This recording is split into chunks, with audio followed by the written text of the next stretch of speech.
Srimate Ramanujaya Namaha.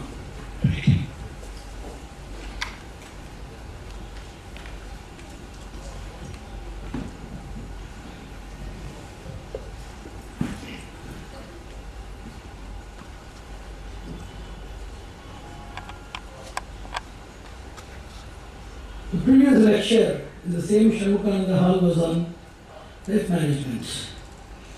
But that was just a skeleton of how to manage our lives. Knowledge management has two dimensions. With knowledge management, we can take care of not only knowledge, but also the extensive application potential of knowledge in all walks of life. So, knowledge advancement is the only way for getting real life advancement. So, knowledge management is all-encompassing. This knowledge does not only mention about scientific knowledge, which is for technical development and all-round progress of the society, but also knowledge about the self, knowledge about the society, knowledge about the composite futuristic society, knowledge about the ultimate reality. So it is multi-encompassed with various disciplines of knowledge. We know that everybody requires knowledge and everybody is after knowledge. Even for anything, let it be even a robbery, that must be very systematic, that should have some proper knowledge of evasion, escapism, planning, execution, and legal loopholes, etc. So everything is having its own systematic understanding. And this type of knowledge, shuffling between reality and falsity, between morality and immorality, there is always an eternal combat between the measures and countermeasures that started from Devasura Yuddha and still being never-ending in the society in various other manifestations. So it is enough for us to know a limited knowledge by which we can process the knowledge by an internal transformation. Whenever you see a library, whenever you see a very great presentation of the feast element that are before us, instead of kindling our appetite or instead of supporting to our appetite and its quenching, it will totally exhaust or it will saturate our appetite. So whenever you see voluminous books, innumerable theories of intricacy and complexity, just as I have seen most of the cooks, they won't eat more. As they have seen voluminous quantities being processed, served, supplied, wasted, thrown out, everything, they are very much observative in those areas. So their personal adaptability or taste adaptability that has been reduced. Psychologically, that's what they say. Like that, the voluminous treatises that we see, lot of complexities that analytically we debate and discuss, and by dialectical process we move in the society that has created an aversion. Only some people, there is a bibliomanic impression by which they are interested in studying, they are interested in learning more. Especially in the eve of the invasion of the so-called multimedia technology, that there is a visual presentation, graphics, modeling, simulation, and virtual system of study, what we call virtual reality. So in this advent of a multi-colorful and polydimensional presentation of the wisdom in a very tastable, palatable, and endurable methodology that has made totally the people to be deaf and dumb, to be far away from the process of learning, hearing, and speaking and writing. All of this major standard process of learning that are being made antediluvian in nature and state. So now, getting into the real footsteps of knowledge management by the two major schools of thought, one is the Amnaya Parampara, second is the Shruti Parampara, how to develop knowledge in our innate environmentalism by means of hearing, that is Shruti, by means of verbal exposition or narrative system of study, which we call Amnaya Parampara, which we had earlier. Now everything is in the form of different things, like gesticulation, symbolic presentations, graphical representations, multimedia presentation, teleconferencing system, figurative depiction, analogical depiction, analogous depiction, innumerable things they have come here now. Facilitating the sluggishness and inability of the people is the maneuvering the people with more ability. If somebody is unable to attempt a thing, there are two attempts. An interim attempt is to support them. For example, if there is an infant, the infant is supported with mother's milk. Then it is supported with a smashed food. Then gradually the child matures to such a level that it can digest a sumptuous meal. So the interim benefit offered to the knowledge tools is to simplify the system so as it is adaptable to the instructive ability of the student. Second thing is, if somebody jumps inside the well to take a person away, he should not remain in the well with that person for years together. He must uplift the person. So, the interim ability which was planned by technology to boost the ability of people to learn more, to adapt more, to assimilate more, that has served as a permanent solution to those people, due to which they have become inseparable, and those technological facilities, they have become indispensable, and they have become totally handicapped. They are technically handicapped. It has created a technical divide which has collapsed the innate, inexhaustible potential ability of a person to master everything, such as multidimensionality, multi-versatility, multilinguistic ability, perspicacity, clairvoyance, transcendentality, multi-level utility, unilevel utility, simultaneous processing of knowledge, and various innumerable skills that we had seen in our ancestors without the aid of any technological appliances before few centuries. So how to use a technology as a starter or not as a runner is the essence of today's message which you want to say. It is a starter. It is a starter provided you have done a lot of mistakes due to negligence, subservience and omniscience in your earliest births or in your earlier advancing levels, wherein by your intellectual maturity has not been properly guided, guarded, directed, and very much established by means of a proper sociological or a domestic or academic tool. At the time it is required that there must be a starter for that. It is a full of ignition which already works with the combustibility that is latent inside to produce the efficacious knowledge for effective performance and excellence. This is what we call knowledge. So, now coming to the definition of knowledge, number one, it has sprung from the word know, to know. What is to know? There are two stages. One is pre-exposure, second is post-exposure. A fish coming out of the egg of a fish, immediately it swims. It is not due to its previous exposure. That is the innate programming that is hidden inside. So, whatever we call as the natural instincts, whatever we call as the biological programming by means of genetic determination, chromosomal determination, DNA incorporated mechanical, motion and sensory determinations, neurobiological, neurophysical and neurochemical determinations, all of these things are very much connected with the body itself. Without any previous exposure, it automatically tells the person, leads to the person for action. Except these biological things, all the other experiences, all the other expositions are based on post-exposure. So, to know is to have an additional perception. For example, what is the difference between a dog seeing this, a child seeing this, a person, student seeing this and a master seeing that? A dog can see it as an object, it can just play with this. A baby also can do that, but there is a possibility for expansion of that maturity in future. And a student can know that it is a digital recorder, whereas a scholar can assemble and repair it. So, these are the different levels of perception. So, we perceive things without having the definition, without having the description of the structural and functional status of the element. So, this is where we differ. So, number one, knowledge is based on exposure. It may be pre-exposure, innate exposure, or post-exposure observation, number one. And rule number two, it is an additional perception. Apart from seeing it by your optical subjection, you are seeing it with this exemplification, with comparison, with novelism. If you see it now, it is novelism. If you compare it with somebody else or something else, that is comparison. So, comparison, analysis, prudence, cognitive drill, mere perception, innumerable stages are there in knowledge. So, any addition to your objective perception is known as knowledge. And the rule number three, whenever you want to gain knowledge, apart from perception, you need two urges, two sparks. One is the intentional spark, second is the attentive spark. If you have the intention to get that intention creates an urge, it creates a pressure inside your mind. There is an endocosmic reticulum and exocosmic reticulum inside, known in Shastras as Chidakasha and Mahatakasha. So the lateral space that is hidden inside the mind, that gives a pressurization when a person is interested in knowing about something, that is known as intentional pressure. That intentional pressure that occurs in the fraction of a microsecond or picosecond or nanosecond, that immediately generates attention. If it is coupled with attention as well as intention, immediately it tries to know about that. That trial is known as the first step or threshold of knowledge. So attention and intention, both of them contribute in understanding the nature, function, action, hyperaction, inaction, interaction, effect and impact of things between each other or with contrary elements. It may be homogeneity or heterogeneity in nature. So this is how the system or the tree of knowledge that expands.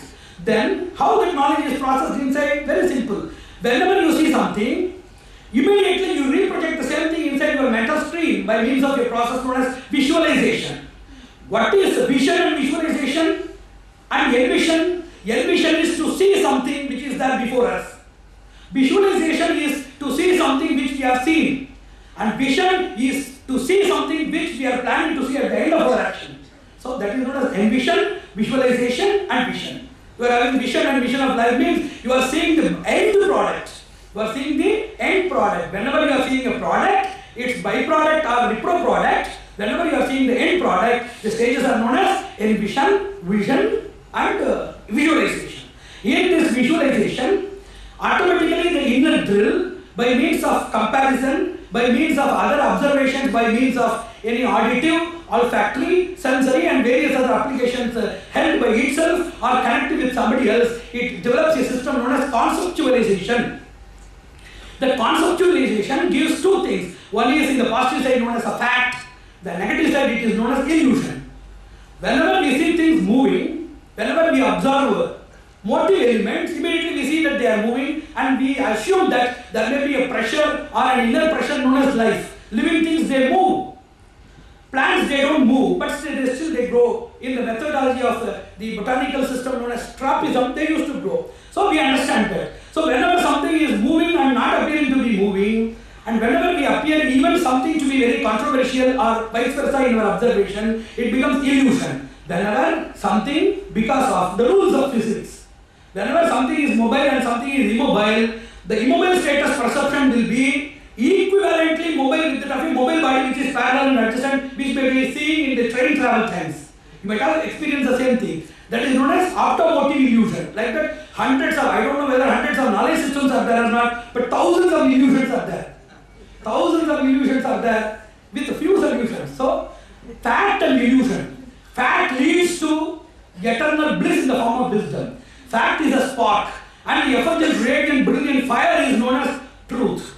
And if truth becomes realized, that becomes wisdom. Then wisdom, if it is shown towards the world, that is known as potence. And harmony, peace and prosperity is nothing but the blessing of the potence. So it starts with just a fact. It should be consolidated, it should be properly directed, they should be conglomerated to build hyperstructures, to create curvatures, to create lot of crust layers to form into the ultimate benefit which is known as wisdom. So to start with, we have to start with only facts. And we have to recheck whether they are factual or fictional, whether they are fabricated or whether they are factually real, veritable in nature. Whether it is veritable or dubitable should be checked by knowledge.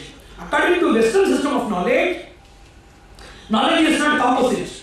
The knowledge for gaining something is different from the knowledge with which you are going to check it. That is entirely different. They have different systems. Whereas we have only one composite wisdom or a collective system of a compound wisdom whereby everything is totally knowledge. Anudaya, Samshaya, Viparyaya, Vismriti, Vipranipsa Rahita, Nishkalankam, Jnanam, Jnanamityuchyate, Saeva Dhihi. That knowledge which is inherently devoid of nescience, misapprehension, false apprehension, oblivion and internal or external deception. That type of knowledge which is very courageous, which is very dynamic, which is very turbulent and positively salubrious and torrential. That type of knowledge what we call Dhi, what we call Medha, what we call Prajna, what we call Sevushi. Innumerable terminologies have been given in the Indian system of knowledge. Indian system of knowledge is a complete model, whereas Western knowledge is a beginning process by which completion is acquired by means of an access methodology, approach methodology, drilling methodology, introspective or extrospective methodology by means of the process of empiricism and experimental analysis. This is the base between the Western and Eastern systems. Is a vast cleavage in which our system, even though we had something in abundance, now we have nothing except in the form of books. Even though they did not have anything, they processed. That's what I always used to compare it with the story of a sleeping hare and a moving tortoise, in which who will win the race can be easily identified by people. Like that, we had a lot of things like that. Now coming to the Shastra's classification of different systems of wisdom, that is Mula Jnana, Vibhaga Jnana, Parichaya Jnana, Prayoga Jnana, Pariksha Jnana, Parishkara Jnana, innumerable jnanas. At least there will be 300 plus jnanas like that. For example, what is Mula Jnana? If I say it is water, I am saying that it is water. That is known as Parichaya Jnana. It is just acquaintance of this element by our earlier acquaintance. And secondly, Mula Jnana, how it has been formed? It is H2O. It is a combination of hydrogen and oxygen. It is known as Mula Jnana. Vibhaga Jnana, what are the different types of water levels and water status in the form of rivers, in the form of streams, ocean and various other things, rainwater, groundwater, stagnant water, then moisture, then water in the form of various contents in the biological process. They are known as Vibhaga. Prayoga, how we can use water for purification and for drinking purpose, for washing purpose, for maintenance of our bodily system. Innumerable works are there for these things. So they are known as Prayoga Jnana. Then what is Pariksha Jnana, how to test it, and Parishkara Jnana, how to purify it, Prapti Jnana, how to acquire it.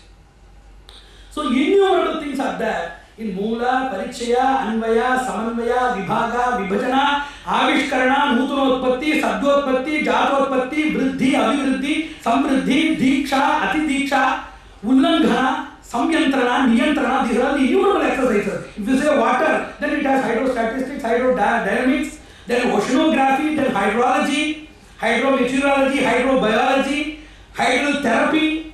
Innumerable systems have evolved in the society. Like this is known as Jnana, in which each and every dimensional status of an element is properly understood and developed.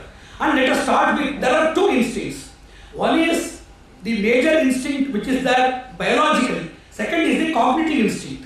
All of our inbuilt systems are governed by biological instinct. They are known as instinctive drive. And whatever we do by learning, whatever we do by hearing, speaking, discussion, debate, self-analysis, more observations, verification systems, etc., everything will come under cognitive exercises. So there are two things. One is instinctive drive, second is cognitive drive. And they have some exercises. For example, if you want to take bath, there are some methodologies. Either the water will flow on you, or you have to make the water flow, you have to take the water, you have to subject your head inside, you have to wash your parts. These are all exercises. Likewise, in the divine bath, which is known as Jnana Snana, don't mislead this thing to somewhere else. Jnana Snana, wherein we are taking some divine bath, taking bath in divine wisdom, inexhaustible wisdom, we are governing some exercises. Those exercises are very casual. For any lover of knowledge, for anybody who is epistemomaniac, for anybody who is epistemologically having a commitment to know about the trace of knowledge, to know about the original imbibition of knowledge, inhibition of knowledge, and those who can rejoice that knowledge, such people certainly will have automatically the resources to be processed inside without an external urge acting upon it. But now we are in such a situation that each and everything should be urged, like that somebody should rub onion hereafter in the eyes of the modern students or the modern children of the society to get some tears when seeing about the wisdom or seeing their mothers, which is a natural provocation of a biological matter, which is to do with the enzymic and harmonic reactions of the eco-psycho-physiological interjunctions that has necessitated now a chemical urge, a transformational urge, some sort of booster and some sort of a demand from the society to create all of those things. What are they? Observation, then verification, retention, experimentation, then conclusion and systematization. These are the exercises that are there in a person's normal pursuit. These are the major skills. And how to get these things? There are three modes. We used to call in Shastras, they are all gatis. Number one, you can get from experience. Number two, you can get from insight. Number three, you can get from access. From your experience, you can gain some things. Without even experiencing, having your previous experience as an investment tool or a marginal internal cognitive investment, you can process it within your mind. So, it is Drishti Vishayika Avagata Jnana Dwara Adrishta Vishayasya Avagamanam. That is known as intuitive processing. Whatever you have learned, there are two things. In total absolute darkness, you can see the light. If you have some friction elements, you can produce light. So, great rishis, by closing the eyes, by sitting in an inert pose, they used to derive everything without the need for any personal subjection or personal demonstration. That is required or implied in modern process, number one. And number two is, whatever you gain as a fraction, as a fragment, as a small scintillant, using that you can process without the aid of external things. That is what I have told. In the form of a starter, you can get the information from the society and process them inside. So, whatever you gain by your subjective experience, connective experience, optical experience, related experience, and transmitted experience, and lineage of experiences which you get in the form of aithya from various people, you can develop knowledge. Second thing is whatever you have had inside, you can process by means of thinking in solitude, thinking with multitude and thinking in magnitude. You can develop the same thing inside your mind. And third thing is access. You have never experienced at all. And you have got no insight. But there will be the records of those people, either the reminiscences or the records or the residues of the people who have understood the knowledge through the process of insight and experience. You have not done those things. We are not doing agriculture, but we are getting the product from fields. We are not doing the weeding, but we are getting the output in the form of clothes. Likewise, access is the model by which already available records, reminiscences and residues of great people can be easily absorbed by three processes. Now, in the advent of technology, no personal relation is required. Now, personal subjection, relation, connection and submission are the four tools for gaining knowledge. In our ancestral system, you must directly see your master. That is Acharya, not a teacher, or a tutor, or a preacher. I am telling about a preceptor, a divine radiant personality. You have to see him. You have to be in the presence. That is known as Sanidhya. And you must be always there with his motion, along with him. That is known as Sangati. And you must be very intimate and submissive to him. That's what I told as subservience. Then by this process of being with him, moving with him, being intimate with him and submitting everything without speech, without any literary transmission, without the transmission by means of any tools that are there, technical or manual in nature, they used to get knowledge as an instantaneous processing technology which automatically happens by a methodology of reflection of a meta-consciousness in a micro-consciousness. So it is a process of expansion of a receptacle in which the reflection of a mega consciousness that instills inside a person a receptacle, like a Kanadhara. It happens so. Now it is far beyond human thought and practicality of today. So let us talk something about which is practically movable in the society. Number one, with the records now available in the form of three things. One is book, second is direct or distant learning, third things are sound records. We are having Rupa Grahana in the form of scripts, Shabda Grahana in the form of CDs, and Vyavahara in the form of distant learning, then teleconferencing systems, then online registration, everything has come now. You need not see the person at all in your life. But you will be getting everything. So these are all the various methodologies that are there in knowledge. And knowledge also, according to Shastra, they are trifold. Number one, absolute knowledge. Second thing is abundant knowledge. Third thing is associative knowledge. Absolute knowledge is knowing everything without any reference, eternally, having an evergreen memory, and also ever potential, ever ready, dynamic, explicit prowess of a person to implement and to extraordinarily perform those things, resulting in infallible success. That is the work of only two people, the eternals and the eternal personality of Godhead, who is known as Paramatma or Brahman. They are having absolute knowledge. Liberated people, the eternals, and the eternal universal spiritual reality, that is Brahman, they are having that absolute knowledge. And those who are delegated by the divinity, they will be having the second status of knowledge, which is known as abundant knowledge, knowing about more things. Lot of things are grasped inside a person. Various other things which are far beyond a human cognitive load, bearability, that will be possessed by some people. And third knowledge is what we want. We don't want absolute knowledge, we don't want abundant knowledge. Even if somebody is, we cannot take that. See, somebody is throwing a big bar of iron on you, that is about 1 ton. Immediately the head will be smashed. Somebody is throwing the same 1 ton weight in gold. What will be the difference between the head being smashed in both of the throwings? Whether it is anugraha or nigraha, whether it is a gift or a curse, that which is beyond our bearability is a peril in disguise, indubitably. Like that, what we want is associative knowledge. What is associative knowledge? To possess the knowledge, number one, to possess the knowledge which is connected to our general and exclusive functioning. Number one. Number two, whenever we expand, we must try to unlearn whatever we have learned and relearn the circumstances so that we can be effectively having a perennial way of performance and skill in the moving society. Number two. Number three, ability to master and learn new things and adapt new informations, new circumstances. This is known as associative knowledge. this associative knowledge is not ever ready, but it is having a space. It is having some adaptability to adapt the environment, to adapt the new entries, to adapt the new exposures that he is going to face in the society. This is known as associative knowledge. Now nobody is having even the associative knowledge. The third knowledge, which we call as adhama, that is not there in the society, so that we have to create a new category known as adhama dhamma, the inferior most.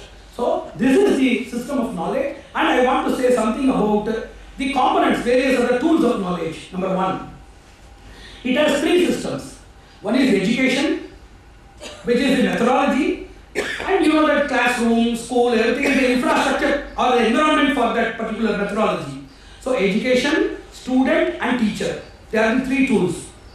What is education?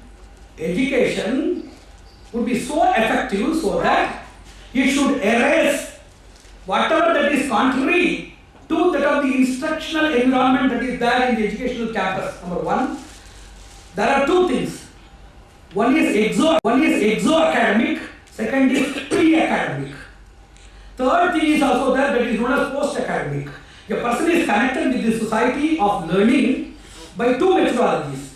Before coming to the school or to the environment, he would have got accumulated innumerable instincts and impulses within him, which may be conducive to the development of knowledge, which may be inducing to the development of knowledge, which will be conclusive to the development system at all. He will be a medley of varieties of instincts which are salubrious and pernicious to the system of learning. That is pre-academic status. What is the exo-academic status? Inside your classroom, he is having a specific obedience. Even if it is so, that obedience is doubtful. Even if it is so, that is inside the campus. So what is exo-academic? How he behaves in the society, how he behaves in the domestic, who is the determinant? Is the society is going to determine the status of a person in the school and in the domestic status, or his domestic status is going to determine the character of a person in the school and society, or the school is taking to get the responsibility of determining the character of a person, how he is going to behave in the society and domestic status. Who is going to take that? Anybody who is powerful will dominate. If the society is dominant, if the society is adjacent, if the society is proximate, intimate and mutually there is a possibility of a dual processing inside, then he will be society impacted. And how he learns from the society will be reflected either in the school or in his domestic area.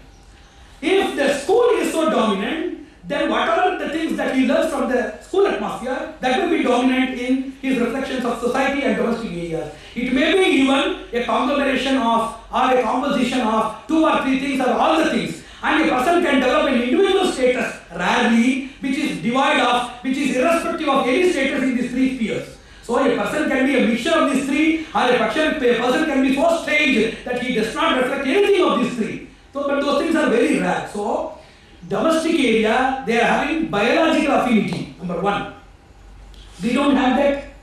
Number two, the society is having multifarious colorful presentation or projection. Society has merrymaking, it has environment suitable for recreation, it is for rejoicement, it is for rest, it is for relaxation, it is for recuperation, it is for even spoiling. Innumerable things are there within the society which cannot be represented by an academy. So, education according to Shastras, I want to clearly say a golden point. Number one, biological affinity of the family is not there in the school. We have only mere knowledge tools. Number two, whatever the pluralistic recreative presentation and rejoicement of the society is not there in the school because it is rigid. The people are aliens, knowledge promoters, so they cannot be biologically affiliated. And society is pluralistic and it is uniformistic in knowledge promotion, so the school cannot represent a pluralistic society. So the teacher or the management system should create a pluralistic presentation of the wisdom model. I am not going to bring some other thing. Even the same wisdom must be pluralistic and they should develop a competitive or even an excellent affinity which is greater than the biological affinity by which they can determine the character and status of those people. So they have to qualify themselves and compensate these two innate blemishes within the kingdom of academics. What are the blemishes? I have already told. Lack of infinity and lack of monotonous presentation with uniformistic motivation. So the ancient acharyas, they were 1,000 times they were affectionate towards the children more than the parents. Matruvitu Sahasrebhyopi Vatsalataram Shastram. 1,000 parents they cannot equal one Shastra, and 1,000 Shastras they cannot equal one Deva, and 1,000 gods they cannot equal one Acharya. Because God is bifold. He has to punish us and simultaneously he has to nourish us. And Acharya is only meant for nourishing us. He does not know how to punish. So that is the greatness of an Acharya. This model you have to develop. These two inbuilt flaws that are there in the academics by means of intimacy does not require thousands of years together. Whatever, see, 20 or 25 years we are seeing the parents just submitting and showering all of their love and affection, which is within a fraction of a second. Everything is rooted by a new relation that is coming in the form of a wife or lover. It's very common. So to get intimacy, to get attraction, the time is not the mode. How do we approach? Psychoanalytical approach of a person. How to understand people. If somebody is punished, they will perish. If somebody is punished, they will flourish. You must know the model. You cannot take a single model for all people. So, by comforting people, consoling people, encouraging people, embracing people, harassing people, not harassing people, how to approach the people, how to tune them so that they may be made productive is known as education system. Certainly we are going to make a syllabus for it, very new syllabus, because only good students can become good teachers and once again reproduce good students. Isn't it so? So they need also some incorporation. Number two, there are two special skills. One is known as innovation, second is known as specialization. Most of the education systems are for just mastery, which is nowhere different from mockery. Because after finishing the exams, nobody is going to know what they have written. So, everything after the examination or the purpose is solved, everything will be Greek and Latin to people. So, this is not the real model. So, we want two skills for developing a nation. One is the skill of specialization. Wherever you have taken a subject, you have to master the subject fully and you have to get the benefit of it. And number two, innovation, to prepare new things. So whatever you have read must give you two benefits. One, you must be a specialist having the abysmal knowledge in that. Number two, you must create something which is very much different, novel and more advanced than what you have been given to read. This is innovation. So any academy should either develop a person's innovation and specialization or at least sow the seed for that so that he will develop it somewhere else. Elementary school teachers, they cannot compel the people for innovation, spoiling their existing syllabus. So they have to sow the seeds of intentional drive and commitment to develop their knowledge towards specialization and innovation. And number three, there are different types of knowledge and different tools of knowledge. Lot of people they ask the question, but I have to give only a structure of it, skeleton of it. I used to say in all lectures, first we will give the skeleton, then you have to take some stuff, then it must be covered with a skin, then it should be invigorated by a spirit. So, a skeleton plus stuff plus skin plus spirit model is a complete model. Now in these lectures, I am very unfortunate and I am confessing to say that I can give only skeletons because of the time limit and also because of the assimilation limit of the hearers as well as the patience limit of the observers. What is intellect? What is intelligence? What is acumen? What is caliber? What is perspicacity and what is wisdom? Wisdom is a totalitarian structure of everything by which you observe things, that is known as acumen. The power that which gives you to observe things and understand is acumen. The power that which makes you to do a thing is known as a caliber.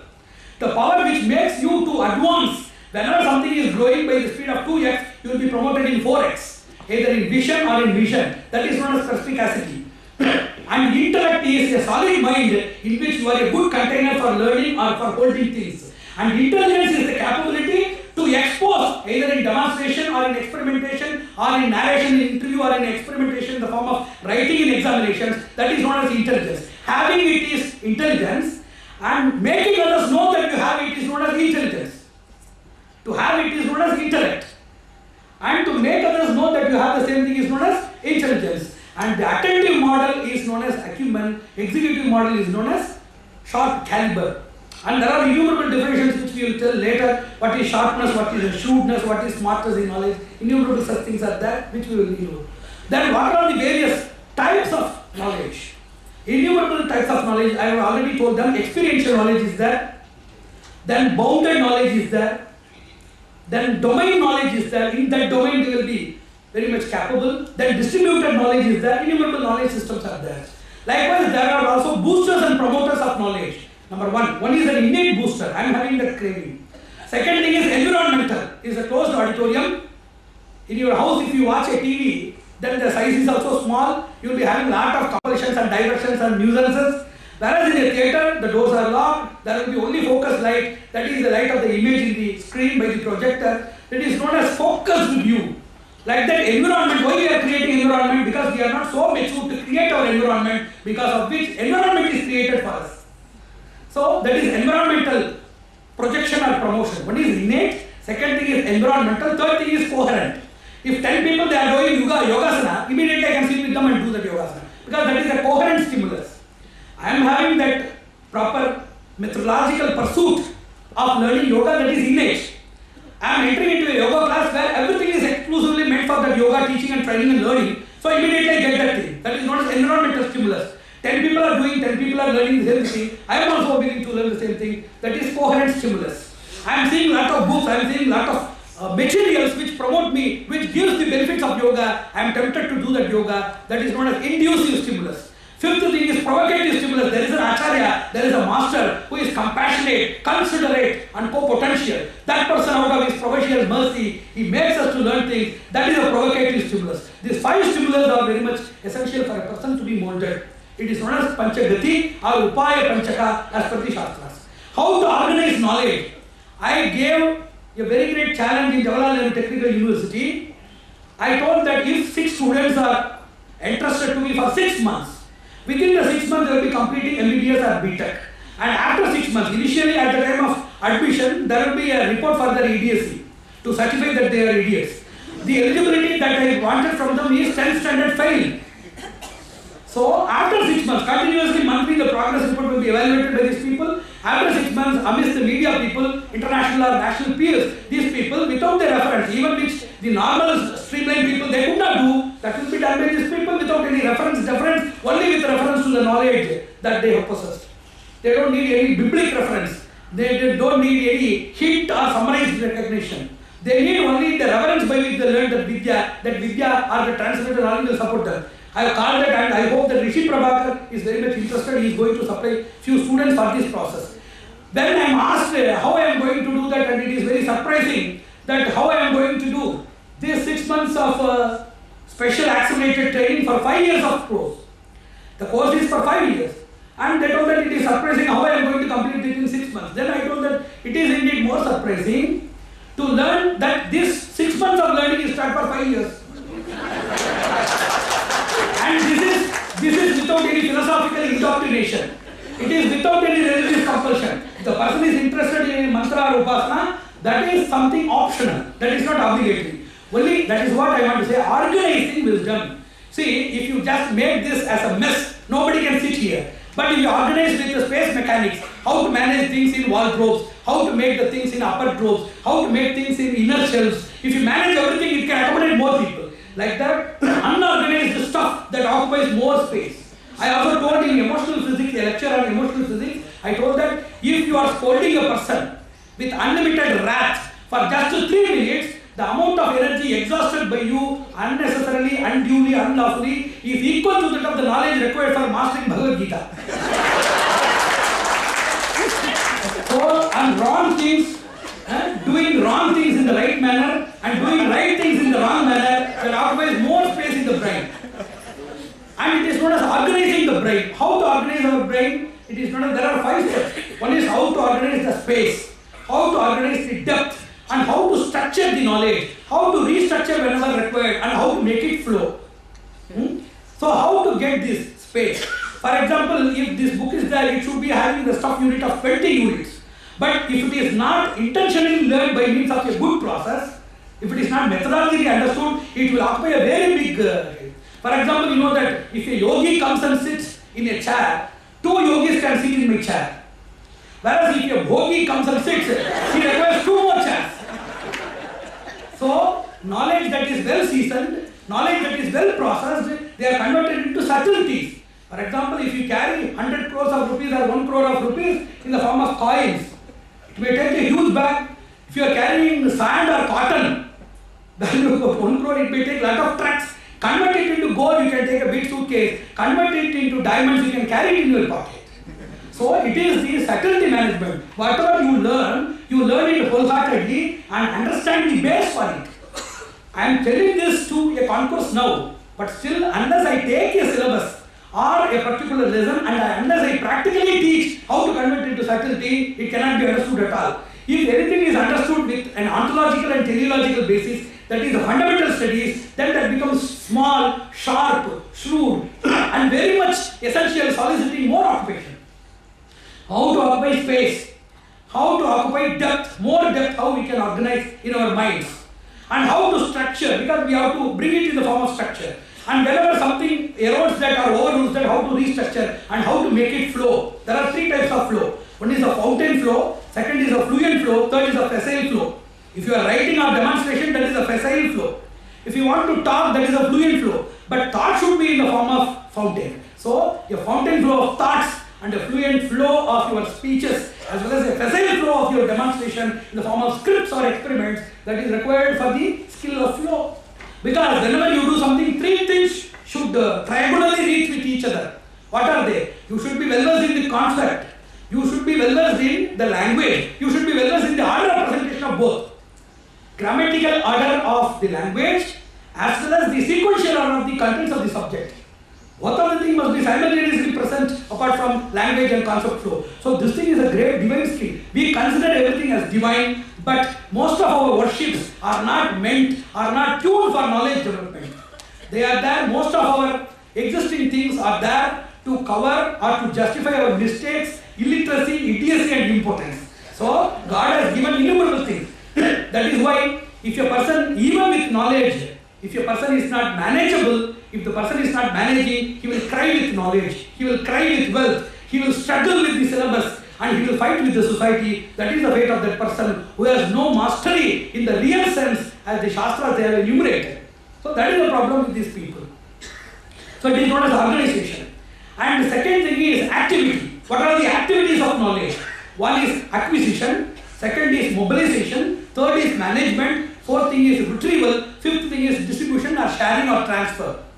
So these things are to be specially managed. So that's what I told in the previous seminar. It is Resha Prapti. When you see the tail or the tip of the tail of something which creates some interest, you will go further. After hearing from me, you have to start hearing from lot of people, learning from lot of people. It should be systematized in the form of syllabus. It should be practiced for at least 10 years and taught to your generations. That is the ultimate purpose. And all of these various methodologies in the form of symposia, in the form of lecture, seminar and various other things are just to kindle your enthusiasm, to announce that there is some reality with which you are maintaining some distance very honorably. So these 5 activities are there. There are few activity theories also. First thing is known as human-computer interrelation theory. As human beings, they have lost their innate bio-psycho-neuro-computational ability. They have to be dependent on computers. But computer dependence itself, that should be in such a manner that it should not erode the computation skill of a person. I have already told. It should be an interim thing, it should be a starter, it should be a supportive element, it should not be an element. That's what I told in the previous seminar. Even for knowing about our house and address, we have to switch on the laptop and find out the mysteries of our existence. It is very cruel. So naturally, human-computer interrelation, I have given 2 or 3 lectures, even in I2IT I gave a lecture, which may not be palatable to the growing IT industry people. And the second thing is, there is one organized mutual labor theory or joint labor theory. How a lot of people, they can have collective intelligence. We may not be having all of the things with us. If it is not there, just as Vyasa, he was organizing the fullness to Veda. Then understanding the growing age of Kali and the possible or plausible ignorant status that is going to cloud the futuristic society, he made it as a collective labor by giving Rigveda to Paila, Yajurveda to Vaishampayana, Samaveda to Jaimini and Atharva to Sumandu. So he made the unified labor into divided labor, coming into contact with the futuristic envisioning of the cruel impact or the brutal ugly head risings of the Kali.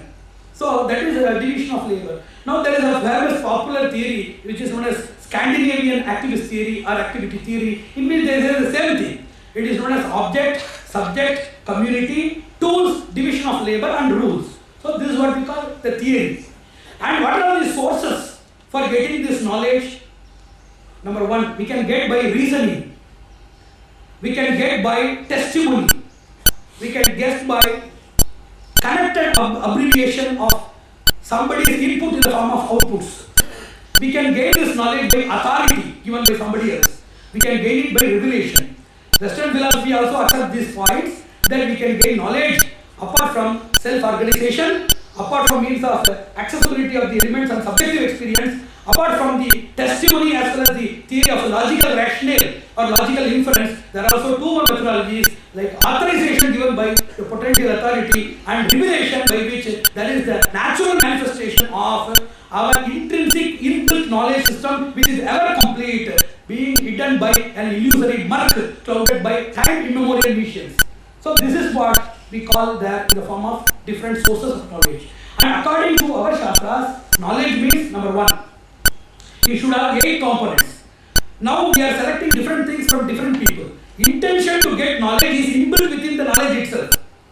In our Eastern philosophy, intention to get knowledge, ability to gain knowledge, retention of the knowledge, joy after retention, execution with joy, success in the execution, stability in the success, distributing the success, all of these things are inbuilt components. If a person is really shown the way of knowledge by a capable personality, he will not be searching for there is knowledge but there is no intention, there is not joy but there is no success, there is success but there is no joy. It is not like that. The pakka octagonal or actostructural or actolateral composition of knowledge is our Indian base or our system. Even in our religion, there are a lot of religions. All religions accept two things. One, God is the embodiment of divine knowledge. And number two, God is the bestower of knowledge, and knowledge is a God-given or God-stimulated gift. Even in the Gnosticism, there is a philosophy known as Gnosticism. The Gnostics, they say that it is a God-given gift. We also accept there is Paroksha Jnana and Aparoksha Jnana. The knowledge which we gain from visible sources and invisible sources. And coming to the concluding session, whereby we have to just evaluate what is between West and East and footsteps, what we can practice from today, or what we can think about organizing a session for those practice elements which can comfortably accommodate us with the present system or any other new system without having much of a struggle, strain and suffering and suffocation. Number one, you know that the basic Western school of philosophy, they were known as sophists. Sophists were the group of people who were dealing with the system of knowledge. These sophists, they started with Plato. Plato, he gave the explanation for knowledge as justified true belief. He gave 3 things. It should be justified, it should be true, and it should be believed by the person. And innumerably there are great Western scholars belonging to various schools of thought who have laid lights upon various other things. What is justification? What is truth of knowledge? What is belief in knowledge? And you have the great Getier's case model.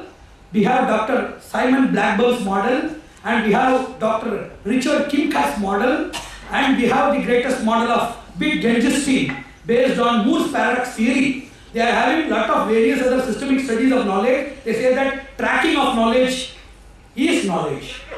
Tracking of truth is known as knowledge, and knowledge should be free from flaw, failure and other things. Flaw we can see, how we can see failure? Because a lot of knowledgeable people, they successfully fail in their efforts. So, but they know that it is far beyond flaw and failure, and it should be having a logical evidence for your personal belief. I can believe anything, I can make you believe somebody else. But to expose the same thing to society, you need an empirical proof. That is known as evidential proof. And fourth thing, they consider that knowledge is nothing but your mental stability. So these are the various systems there. And apart from that, they have concluded there is one system known as truth system.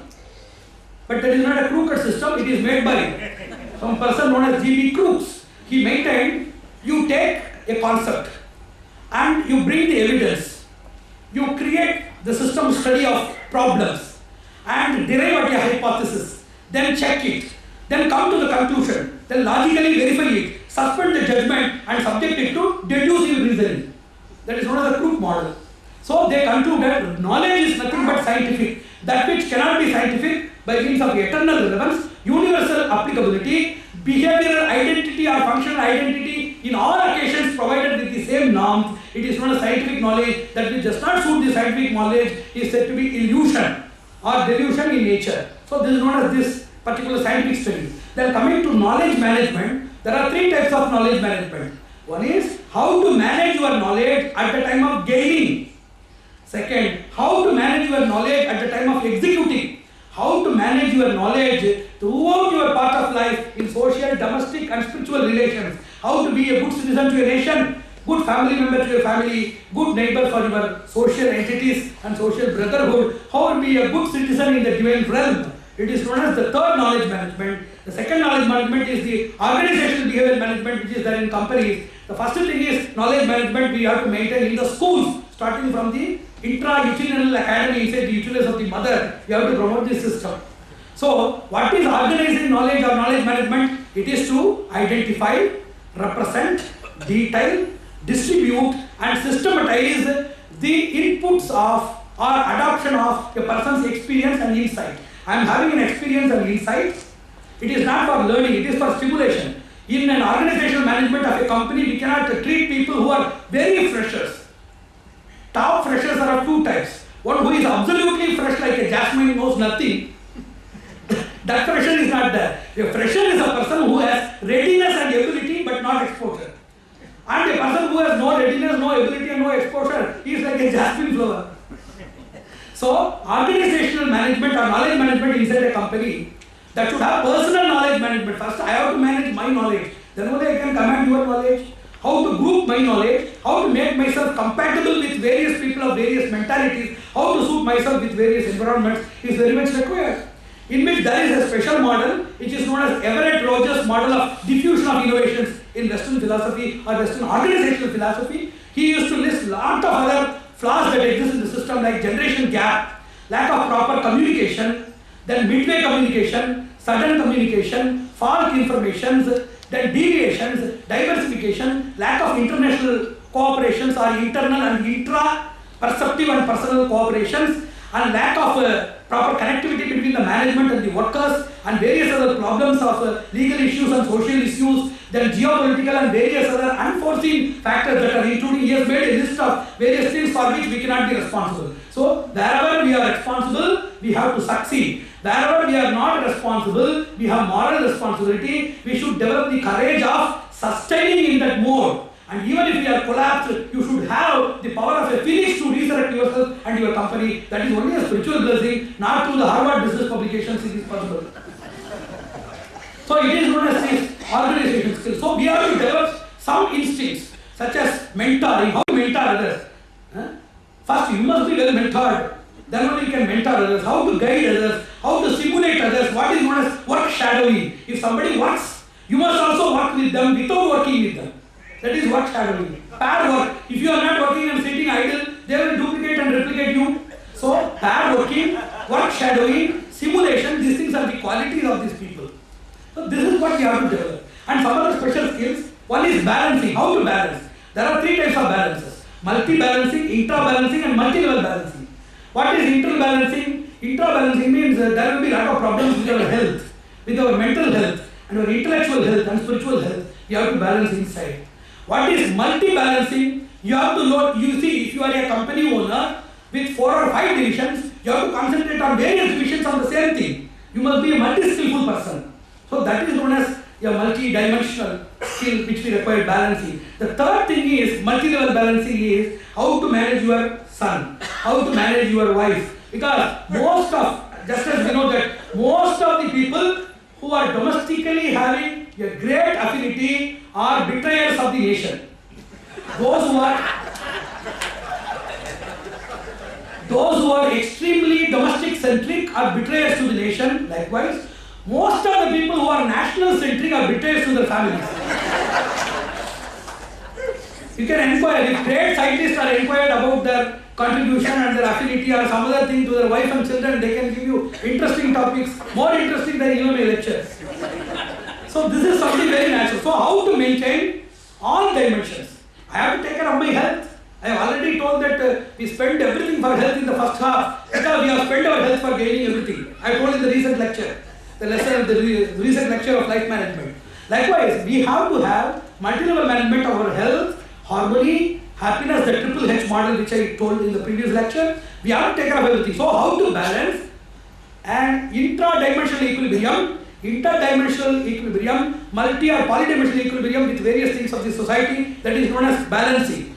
And second thing is, we are having innumerable things in taste also, knowledge also. We are having artistic, we are having atheistic, we are having linguistic, we are having creative, we are having innovative, we are having adaptative, we are having operative, we are having mechanical. Innumerable things are there. For example, a scholarly wisdom of a person may be in music. Innumerable shastras are there. It may be Sangeeta, Veena, Venu, Mritanga, Nritya, Nataka, Paka Shastra, Pastra Alankara Shastra, Bhuta Alankara Shastra, Bhautika Shastra, Nirmana Shastra, Vayu Stambhana, Akka Stambhana, Khadga Stambhana, Shukla Stambhana, Jyoti Stambhana, Bhu Vidya, Akasha Vidya, Vayu Vidya, Gagana Vidya, Marana Mohana, Vashya Stambha, Mantra Yantra Tantra, Nirmana, Vastu Prakriya, Bhugoda Shastra, Charitra Shastra, Anu Vigyana Shastra, Mula Vigyana Shastra, Jiva Vigyana Shastra, Sharira Rachana Shastra, Vaidya Shastra, Mantra Shastra, Jyotisha Vidya, innumerable Vidyas are there. So, knowledge is multidisciplinary in nature, and scholardom or wisdom, it may be also multidisciplinary in nature. All of them compositorily, they are working for some sort of development from some dimension of the society. And here what we have to balance is the hierarchy of knowledge. It is known as bio-neuro, neuropsycho, psycho-onto and onto-theo models. I just give just two examples because it is a very heavy subject. One is bio-neuro. Number one, most of the people's inability to learn and to work even in the professional atmosphere is due to their body damage. They are subjected to a lot of debilitation in nutrition systems also. There are three things. One, if at the time of their uterine residence, at the time of sojourning in the womb of the mother, if the mother is subjected to strong sedatives or high-ended operations or sophisticated collapses of the hormones or enzymes inside the body, it will affect the cognitive style of the things, the baby. And number two, if the child within the first year, if it is subjected to any cerebral attack by means of any infectious diseases like malaria, which may be cerebral malaria, immediately the cognitive tree will be struck. The third thing, if there is malnutrition which has led to the people, malnutrition means it may not be so obviously visible. Lot of obese people are there, it does not mean that the persons are very much nutritious and salubrious. It is not so. That is some internal message which must be called out only by seeing the resistance power and sturdity. So, most of the people, there was a Stockholm report in which they say that more than 61% of the modern student community or working people community, they lack of two major facilitators of cognitive drill and exercise known as magnesium and iodine. It is not there with the people at all. So basically, the biological system must be there. There are two types of things. One is known as a lubricant, second is known as an irritant. If you are having lubricant element like magnesium and iodine, these type of elements will facilitate you to more read. For example, if you hear something for 20 minutes, afterwards you will feel like somebody is drumming inside the diaphragm of your ear. You cannot resist from walking away unless you are binded by some affection or fear. Nobody can continuously listen to other people unless it is something of humor. They cannot grasp message, content, order, analytical study. They can see cinema, they can see cricket, those things are entirely different. They can wait for hours together in passport office and ration shop. That is intentionally, relishably, they cannot have the patience of sitting in a place, hearing to somebody and watching that. Because of lack of lubricants inside and presence of lot of the irritants, what I have told in the form of sulfur, calcium and various other things like sodium, these things are irritants. They are more consumed by people because of their natural consumption plus the lot of uncountable shower of fertilizers, munificence and bounty in the modern crop industry. So, this is what bio-neuro, the impact of your biological misbehavior of food, fertilizer phenomenon and various other confusions which spoil your neuro status. And even in your neurological status, there will be blocks, there will be knots, there will be what we call in Sanskrit, granthi, vyaghata in Sanskrit. So, the knots and blocks of your neural structure must be boosted by your intention, your courage, your dynamic commitment, without which it will not work. So, the neuroanalysis of a student is not done. Nothing is done for a student, either internal accessibility or assessment or total assessment by his parents or by teachers or by surgeons, it is not done there. So, the neuropsycho, even though the brain is nice, if the mind is corrupt, it will not cooperate. Even if the mind is ready, if the intellectual sturdity is not there, somebody asks what is the difference between mind and intellect. Mind is something which is very soft, which is meant for transmission. For example, if you want to relish something, it should be powdered, it should be in a pulverized solution for your sublingual absorption. For example, you are taking some pal halwa or something else, it should be soluble. It should be palatable and soluble in your sublingual juice.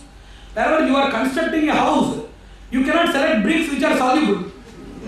So they require something sturdy for construction, and for consumption there must be something soft. So to gain knowledge, you must be hard, unless you cannot gain. But to give it to others, you must be soft. So the softer mentality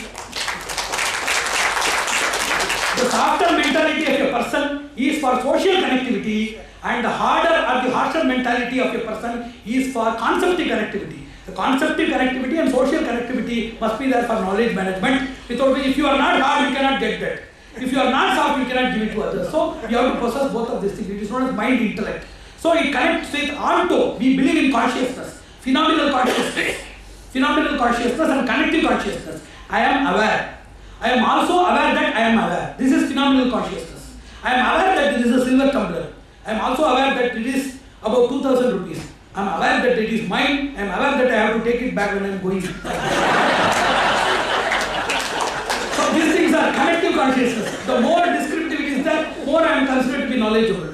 So, Arto Theo, we have some other things. Bio, neuro, body and brain and mind and intellect, that is sturdity and simplicity. Then to Anto, what is consciousness, what is soul? We only having that knowledge. Then soul to God, the connectivity with the mega spirit, that is the greatness of our system. It is known as Anto. So these things are the hierarchies of getting knowledge. Then coming to the real conclusive section, how to get these things? Number one, it is known as Garbha Samskara.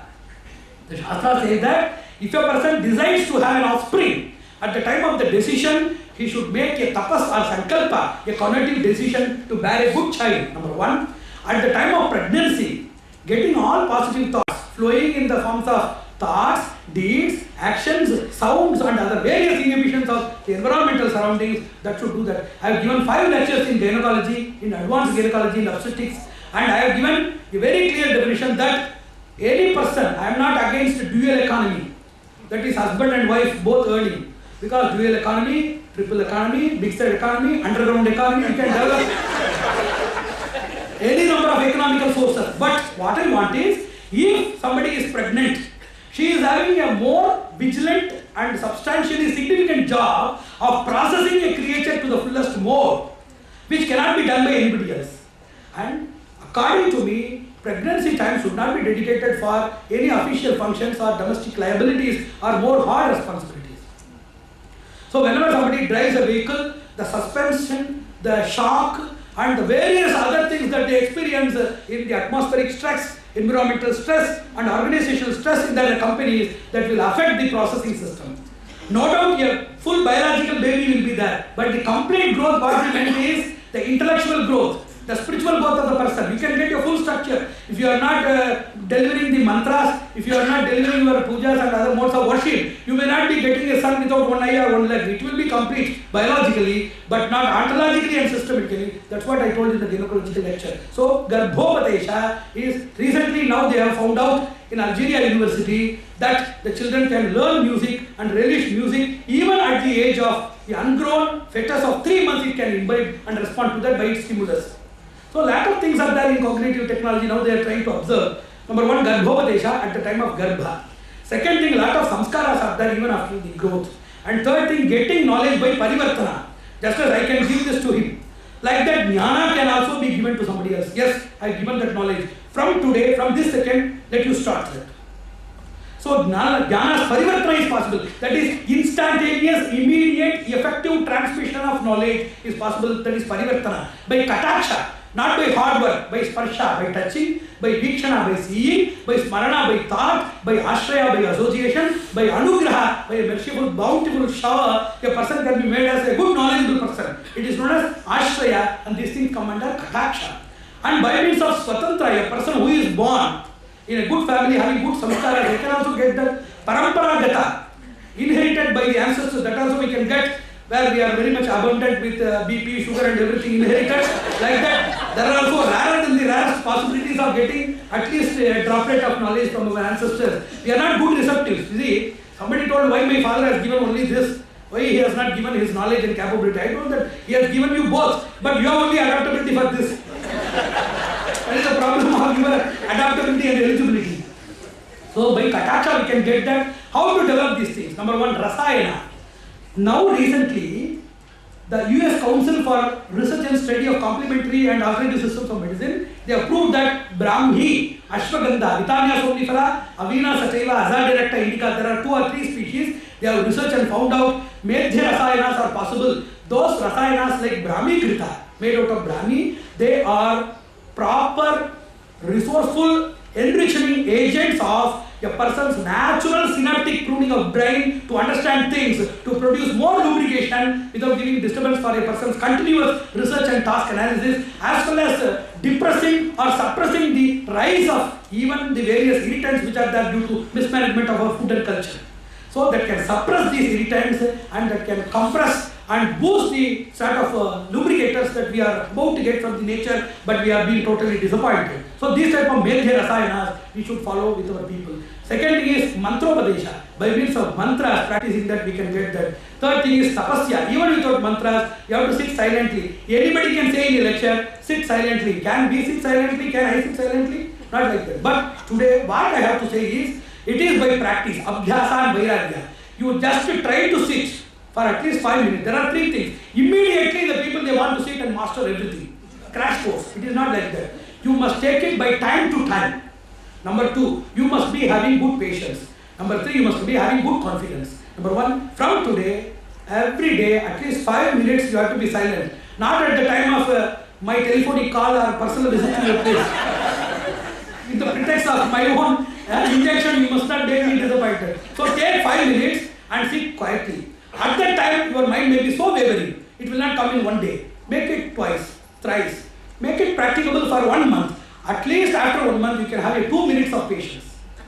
Then gradually this 2 minutes, without getting anything, getting something, the something will become everything. The everything can be concluded and confirmed with anything. So start with something from nothing, make this something, everything, and that everything can give you anything. So this is the process. So everywhere the Tapasya says, you don't think about anything, or you think about nothing.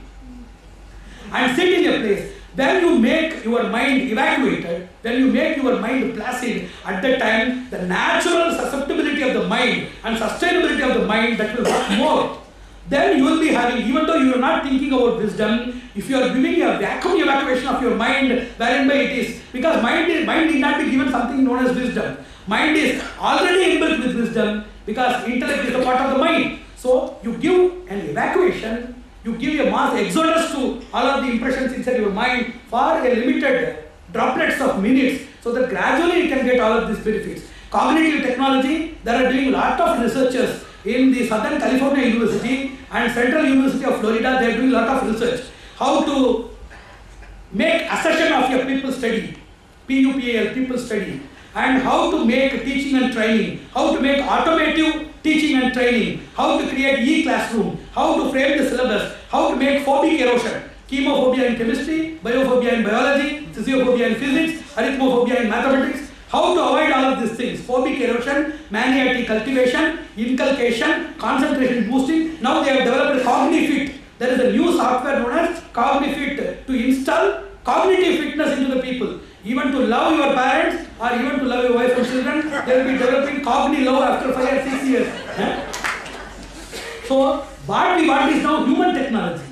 We have everything inside, and seeking the guidance of technology which we have created for our own internal natural boost is a shameful offense. That too for Indians having a lot of cultural advancement and civilization advancement, it is nothing but a shame in disguise which is there in the form of a sophisticated technology. So, concluding this session, I want to chant some mantras which we can follow, removing all of your chappals and shoes. Then I think that we can develop these things as a continuous series of lectures. Number 1, what I want to say is, whatever we have studied now or discussed now, we must continue this as a web discussion. We must create this same group of educational institutions. I don't know remember the name. South Indian Education. Okay. SIES. Yes. It can be a systemic intellect emancipation system, SIES, in a different term. So I I request and beseech everybody to immediately start a discussion forum for life management in which I can answer, I can ask questions, you can answer, you can ask questions. So create a discussion platform in the cyberspace, number one. Number two, instead of creating this type of limited environment for a limited time scape, if we create an opportunity for 2 days for intensive discussion as a spiritual retreat in which we hear music, some humor, some sort of cultural activities, some sort of recitation, some games and sports, some stotra recitation, some havans. So if it will be a multi-pluralistic dimensional presentation of the same knowledge for our intentional adaptability, then it will be more deep penetrating, number two. And number three, prepare a syllabus. And fourth, I want to very proudly and humbly announce that I never used to accept any honorarium anywhere for any speech. So whatever that has been given already by the Shanmugananda Sabha, inclusive of my flight charges, it has been added with 4,000 rupees and worth 40,000 rupees. I have been printing 2,500 copies of life management lecture, which I am going to distribute in the next session, or I am going to distribute to the president, which will be distributed to everybody who is present and who is a member of Shanmugananda Sabha. So as it is, the conducive, affectionate and systematic patronage of knowledge, how much their patronage for knowledge is there, I could experience, and I am very happy, because patronizing arts is different, because that is very light. Patronizing divinity is entirely different, like homas, because they are remedial measures for our sins and errors, and patronizing knowledge is indeed very rare and strange. It is Hellenistic. My knowledge, whatever I have, that is well patronized by the Sabha, and as a token of gratitude and grace, I am publishing these books, and whatever I do, I have taken the opportunity of at least sending the soft copies to all members, irrespective of their acceptance and denial, practice and throwing out. Narayan, Narayan, Narayan. Om Smrityai Namaha. Om Shrutyai Namaha. Om Prajnayai Namaha. Om Medhayai Namaha. Om Pratibhayai Namaha. Om Yashase Namaha. Om Ridhyai Namaha. Om Dhrityai Namaha. Om Apantara Tamase Namaha. Om Shuddhaya Namaha. Om Vache Namaha. Om Vachaspataye Namaha. Om Ye Trishaptaha Variyanti Vishwarupani Vibhrataha Vachaspatirbala Tesham Tanvodhyadadhatu me Punarehi Vachaspate Devena Manasa Asaha Vachospate Niramayamayyevastu Mayishritam Ihaiva Bhivitanubhe Atmi Vajjaya Vachaspatirmayachatu Mayyevastu Mayishritam Upahuto Vachaspatirupasman Vachaspatirpayatam Samshrutena Gamemahi Mashrutena Viradhishi Om Shanti Shanti Shanti Namo Brahmane Namo Spardaye Namah Prithivye Namo Oshadibhya Namo Bhache Namo Vachaspataye Namo Vishnave Bhrate Karomi. In near future or remote future, we should start a school at least for 5 students, and we must prove that, number one, this type of knowledge management makes people to accommodate the same knowledge of the West in 1/10 of the time frame. Number two, or into time of the conceptual value. 1/10 of the time or into 10th of the concept value. 10 times more concept can be grasped within 1/10 of the time frame. Number three, they can even identify by the transcendental intellect something is far reachable even to the Westerners. So to prove that, they can have lesser time, more conceptual value, and newer dimensions which are inaccessible to the West. You have to start at least with the 2 students. If there is a single student, he will be afraid to stay with us. Narayana, Narayana.